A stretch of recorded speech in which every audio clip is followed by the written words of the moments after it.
The Trump administration's efforts to shrink the federal government includes cutting 2,700 jobs from the Small Business Administration. That's about 43% of the SBA's workforce.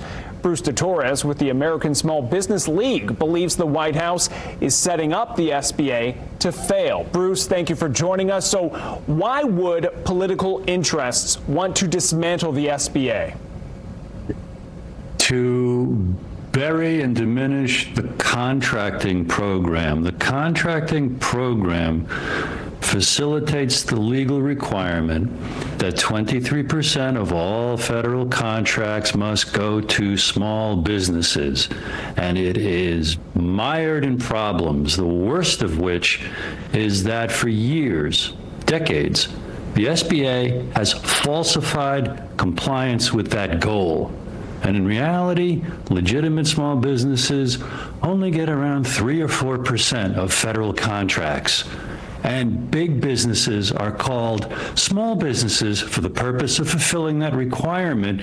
It's an egregious and horrible example of corporate capture of the largest economic stimulus plan in our history, which is this provision from the 1953 Small Business Act that 23% of all federal contracts are supposed to go to small businesses, legitimate small businesses, 500 employees or less, but they're going to 0.1% of American companies that are big businesses.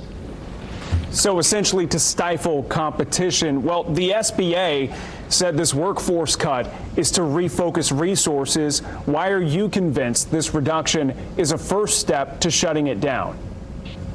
Because the SBA recently has been demonized as mismanaging about $600 million in its own loans. So the staff's being cut by 43%. The budget's going to be slashed by about a half to about $500 million.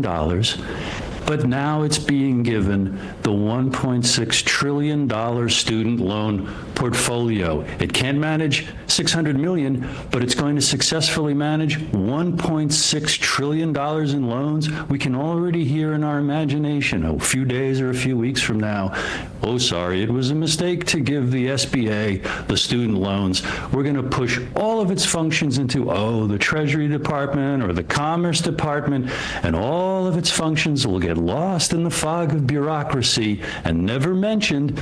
And most expensively, the contracting program is not going to get mentioned.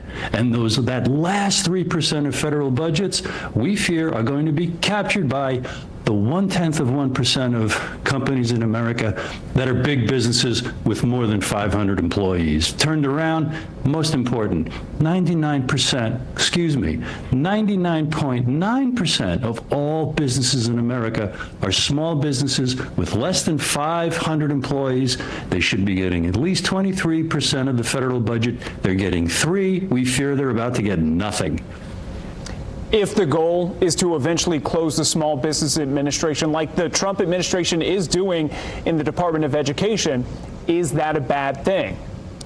Yes, it's horrible because, first of all, it's illegal. It's a failure of a president to execute a law, which is the 1953 Small Business Act. But worse than that, it represents hundreds of billions of dollars a year that could be poured into our small businesses, create millions of jobs every single year, boom the economy, the stock market would rise. It typically follows the monthly jobs report.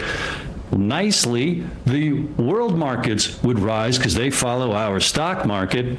So it's the loss of an economic prosperity that is ours for the having if we would only have a president and a Congress to enforce these things, honor the provisions that the SBA is supposed to steer legally, authentically to legitimate small businesses, 23% of all federal contracts.